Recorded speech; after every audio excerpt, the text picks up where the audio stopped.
दोस्तों इनसाइड में मौजूद फखर में खुशामदीद। आजकल आप सड़कों पर गुजरे तो आपको हर तरह से एक ही आवाज आएगी, शर्तिया मिठे। और कभी खरबूजे बिक रहे होंगे शर्तिया मिठों की आवाजों के साथ, और कभी तरबूज बिक रहे होंगे शर्तिया मिठों की आवाज के साथ। और बिल्कुल ऐसे ही मैं आज एक एक्सपीरियंस से गुजरने का इत्तेफाक हुआ, तो मुझे ना यही अंदाजा हुआ कि जनाब इस वक्त भी पाकिस्तान का अगर हम देखें मुल्क में, और अगर इस तरीके से जिस तरीके से ये खरबूजे तरबूज शर्तिया मिठों की सदाओं के साथ बिक रहे हैं, अगर कहीं इंसाफ भी ऐसे मिल रहा हो, कोई इस तरफ से खड़ा हो, सिविल जज वो ये कह रहा हो कि जनाब इंसाफ ले लो, दीवानी मुकदमात में फौरी इंसाफ, उसे आगे आए कोई सेशन जज खड़ा होगा, जनाब फौजदारी मुकदमात में आपकी मर्जी के मुताबिक शर्तिया इंसाफ, आगे आ जाए हाई कोर्ट और सुप्रीम कोर्ट भी आ जाए, वहां पर भी आपको इसी तरह की जो है वो सदाएं मिल रही हो कि जनाब हमारे पास आओगे तो मिलेगा इंसाफ। तो कैसा एक नया मंजरनामा डेवलप हो जाए। और आप यकीनी तौर पर सोच रहे होंगे कि ये अचानक ही मुझे ये जो इंसाफ है, ये इसके लिए इस तरह की आवाजें और सदाएं बुलंद करने का ये ख्याल कैसे आया। तो ये मैं आपको ये जरा मैं क्लियर कर दूं कि ये जो ख्याल मेरे ज़हन में आया, ये आज सुप्रीम कोर्ट ऑफ पाकिस्तान की तरफ से होने वाली हेयरिंग को देख के आया, क्योंकि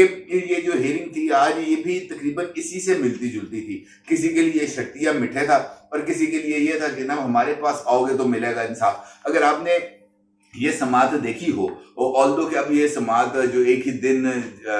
इलेक्शंस कराने के हवाले से दरख्वास्त दायर की गई थी, उसके ऊपर तो सुप्रीम कोर्ट का ये मानना है कि जनाब उन्होंने समात मुकम्मल कर ली है और आज ही वो इसके ऊपर कोई ना कोई फैसला सादर फरमा देंगे। और मेरा ख्याल है कि आज शाम तक उनके कहने के मुताबिक कोई मुनासिब हुक्म जारी कर दिया जाएगा। लेकिन अगर आपने आज की समात को फॉलो किया हो तो उसके अंदर 2-3 नकात मेरी नजर के अंदर वो बड़े ही ऐसे ही नकात है जिनका मैंने भी आपसे ज़ाहिर किया, शर्तिया मिठे वाले। मिसाल के तौर पर चीफ जस्टिस ऑफ पाकिस्तान जनाब उमर अता बंदयाल साहब जब फारूक एच नाइक दलाइल दे रहे थे, तो जो उमर अता बंदयाल साहब हैं उन्होंने उनको रोका और रोक के कहा कि जनाब जिस वक्त ये 9 रुकनी बेंच बना हुआ था, शुरू के अंदर 9 रुकनी बेंच बना था जब अतर मिनल्ला साहब और वो 4-3 वाला फड्डा पड़ गया था, तो उन्होंने कहा जनाब उस वक्त अतर मिनल्ला साहब ने असम्बलियों की तहलील का जो नुक्ता था वो उठाया था, लेकिन हुकूमत ने उस नुक्ते की तरफ तवज्जो नहीं दी। अब ये देखें ना, इस मासूमियत और इस सादगी के ऊपर बंदा कुर्बान होने को दिल करता है ना, इसलिए कहते हैं ना शर्तिया मिठे। ये इंसाफ भी अपनी मर्जी के मुताबिक और रिमार्क्स भी अपनी मर्जी के मुताबिक जो है ना वो मुबालगा अरई पर मबनी दिए जाते हैं। मिसाल देता हूँ आपको इसी बात की कि अगर चीफ जस्टिस साहब की ये बात दुरुस्त है तो उनको कम से कम ये रेफरेंस देने से पहले, या फारूक एच नाइक साहब जो वहां पे मुंह में घुंघनियां डाल के बैठे थे, उनको निकालना चाहिए था अतर मिनल्ला का फैसला, और जो है ना उमर अता बंदयाल साहब के सामने लहराना चाहिए था कि जनाब ये फैसला है अतर मिनल्ला का। और वो ये कहते हैं कि जनाब जो ऑर्डर आपने वहां पर बोला था, जो ऑर्डर आपने अदालत के अंदर बोला था कि जनाब ये जो मामला आप उठा रहे हैं, मैं इसके ऊपर भी सुओ मोटो लूंगा, 2 सुओ मोटो लिए जाएंगे, एक 90 दिन के अंदर इंतखाबात के हवाले से और दूसरा सुओ मोटो नोटिस लिया जाएगा असम्बलियों की तहलील का जायजा लेने के लिए। लेकिन जिस वक्त फैसला आया, उस दिन की समात का फैसला आया, तो उसके अंदर अतर मिनल्ला साहब की तरफ से उठाए गए हुए नकात, जिसके बारे में खुद जनाब चीफ जस्टिस ने अदालत के अंदर ये बात की थी, वो उसमें नहीं था। और उसी बेस के ऊपर जो अतर मिनल्ला साहब है उन्होंने कहा जनाब तुसी ते साडे नाल झूठ बोला, आप अदालत के अंदर कुछ और बोलते हैं और जब आप तहरीरी फैसला देते हैं वो कुछ और बोलते हैं। लेकिन मजाल है वहां पर जो हैं फारूक एच नाइक साहब हों या अटॉर्नी जनरल मंसूर उस्मान अवान साहब हों या दीगर लोगों, उनकी तरफ से कोई एक उनको जो काउंटर आर्गूमेंट है इस हवाले से दिया होगा, सब खामोश होकर बैठे रहे। फिर ये जो है उमर अता बंदयाल साहब ने दूसरा नुक्ता उठाया जब आए जो हैं फारूक एच नाइक ने मुज़ाकरात के हवाले से बात की, और साद रफीक साहब रोस्ट्रम पर आए और रोस्ट्रम पर आकर उन्होंने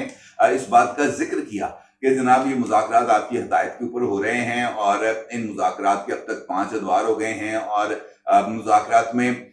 ब्रेक आई है लेकिन ब्रेकअप नहीं हुआ। तो उसके ऊपर जनाब चीफ जस्टिस साहब का ये फरमाना था कि मुज़ाकरात सियासी अमल है, ये सियासी जमातें जाने, हमारा क्या ताल्लुक मुज़ाकरात के जरिए, हमने कौन सी हिदायत की थी मुज़ाकरात करने की। बंदा उन सिर फड़ के बह जाते पाइन दसो ऐसे ना वो हल्की गए कि जनाब अगर आपने ये मुज़ाकरात की हिदायत नहीं की थी, ये किसने कहा था कि शाम 4 बजे तक मुज़ाकरात बैठे, किसने कहा था कि जनाब ये मुज़ाकरात को किसी न किसी जगह पर जाएं, हम मुज़ाकरात में अगर आप किसी नतीजे पर पहुंच जाते हैं तो हम आपको स्पेस देंगे, हम आपको आइन में से गुंजाइश निकाल के दे देंगे इंतखाबात में 90 दिन के आगे जाने की। پھر انہوں نے کہا جناب میں پنچایتی انصاف پر یقین رکھتا ہوں. یہ کون سی مخلوق تھی جو اس وقت یہ سارے بیانات دے رہی تھی؟ جناب حضور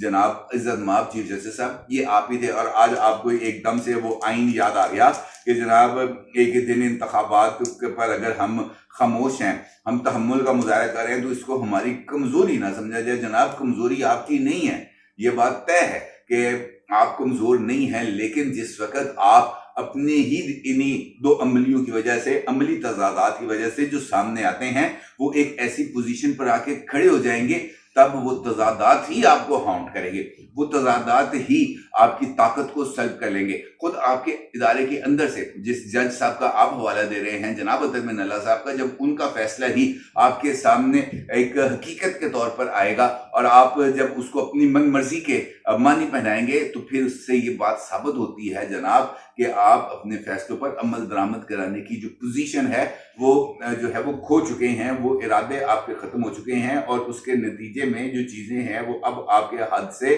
آگے بڑھ گئی ہیں. اب ترمین اللہ صاحب نے اگر فیصلہ اپنا دیا، اور اس فیصلے کے اندر بہت میں یہ کہتا ہوں کہ بہت عمدہ فیصلہ ترمین اللہ صاحب نے تحریر کیا، اس کے اندر کوئی دو رائے نہیں، اور اسی فیصلے کی بنیاد کے اوپر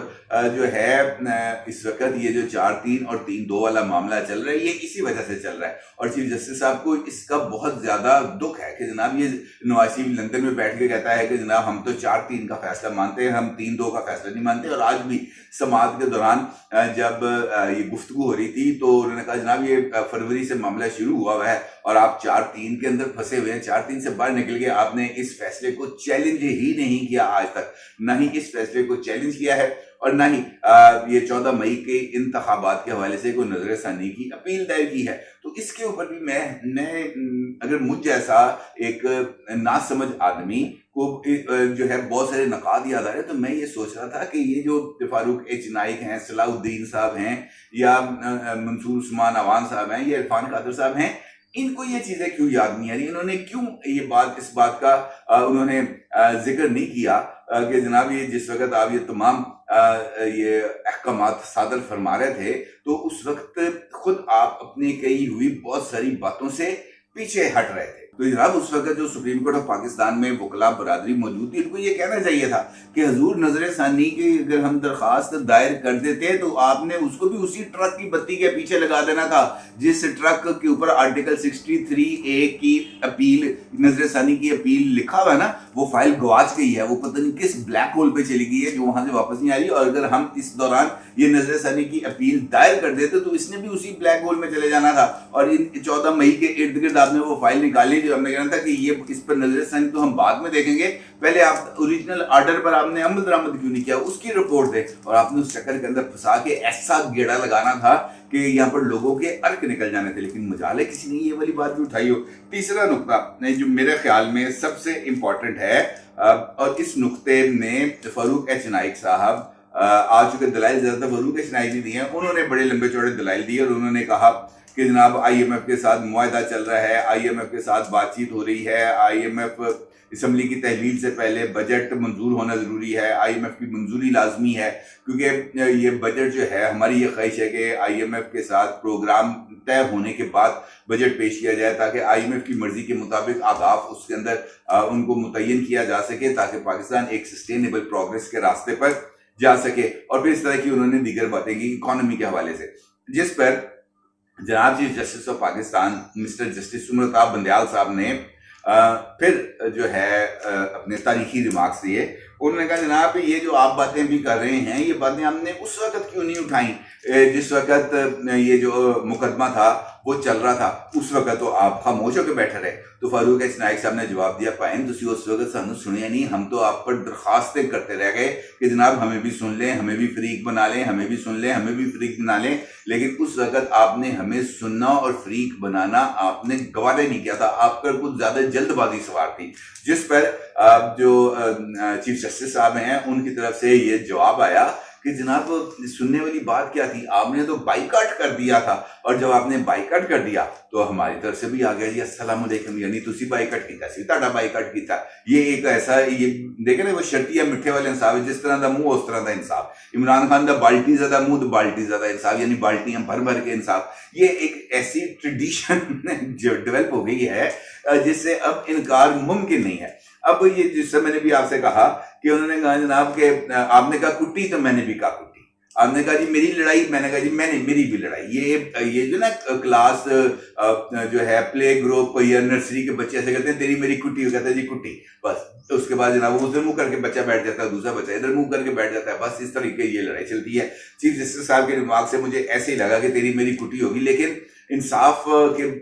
आला तरीन अदालतों में बैठे लोगों को इस तरह की कुटियां छुटियां नहीं करनी चाहिए। अब ये वाला नुकता भी सबसे इंपॉर्टेंट है, क्योंकि एक जानब वो फरवरी की बात करते हैं, फरवरी के अंदर बाइकआउट नहीं हुआ था। ये जब फैसला आया था 1 अप्रैल का, तो उस वक्त एक तनाजा हो गया था 4-3 और 3-2 का, और उसी वक्त अगर फुल कोर्ट बुला लिया जाता, और फुल कोर्ट बुला के, मैंने ये नहीं कहता किसी मुकदमे की समाअत के लिए फुल कोर्ट बना लिया जाता, ये चीफ जस्टिस साहब अपने ही तमाम जज साहिबान को बुलाकर इस चीज को क्लैरिटी करके एक तमाम जज साहिबान की तफाकर ऐसे कोई एक चीज ले आते सामने, तो ये इबहम खत्म हो जाता। लेकिन खुद इस इबहम का फायदा चूंकि खुद वो उठाना चाह रहे थे, लिहाजा उन्होंने इस इबहम को आज के दिन तक मेंटेन रखा है, और 4-3 और 3-2 के इस इबहम के अंदर ही बैठ के वो चीजों को प्ले अप कर रहे हैं। अब चूंकि ये चीजों को प्ले अप कर रहे हैं, लिहाजा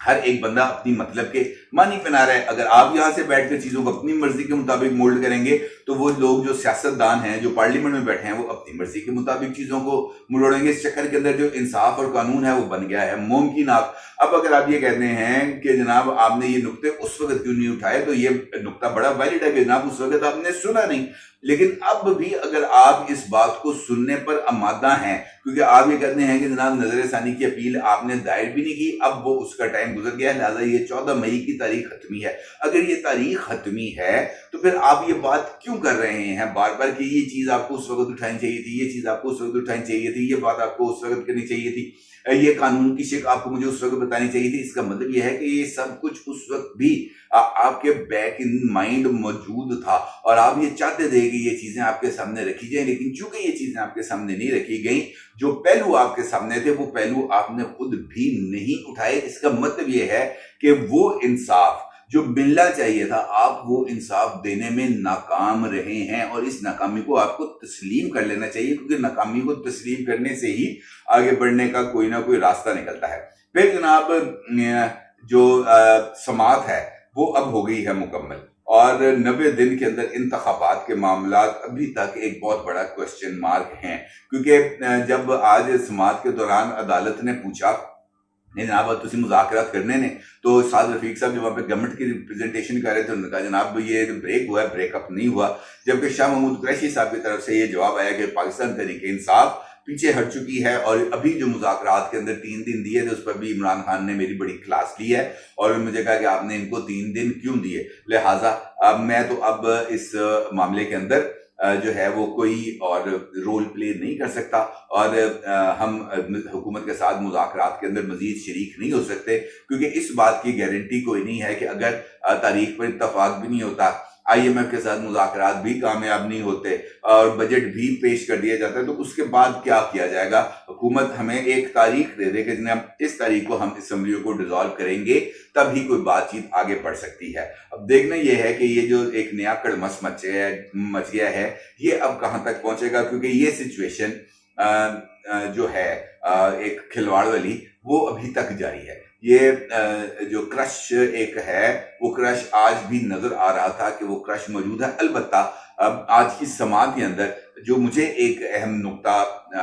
देखने को मिला, वो बाकी दो बेंच के जो 2 जज साहिबान थे वो भी आज चुप शाह के रोजे पर थे, और उनकी तरफ से कोई एक सवाल, कोई एक नुक्ता नहीं उठाया गया। सब कुछ चीफ जस्टिस सुमता बंदयाल साहब करते रहे, और वो खामोशी से बैठे अपने अपने नोट्स लेते रहे और फाइलों को कागजों को आगे पीछे करते रहे, इसके अलावा और कुछ नहीं हुआ। अब देखना यह है कि जो आज की अदालती समाअत हुई है, जो ओपन कार्रवाई हुई है, उसका जो जजमेंट आती है, उसका जो फैसला आता है वो क्या होगा, क्योंकि उसी से पता चलेगा जनाब के ये कहानी क्या है और ये किस पाबंदी है, शर्तिया मिटे होंगे या फिर शक्ल के मुताबिक ही पार्टी भरे इंसाफ मिलेगा। अपनी राय को जरूर साथ कीजिएगा। आपका बहुत शुक्रिया। अल्लाह हाफ़िज़।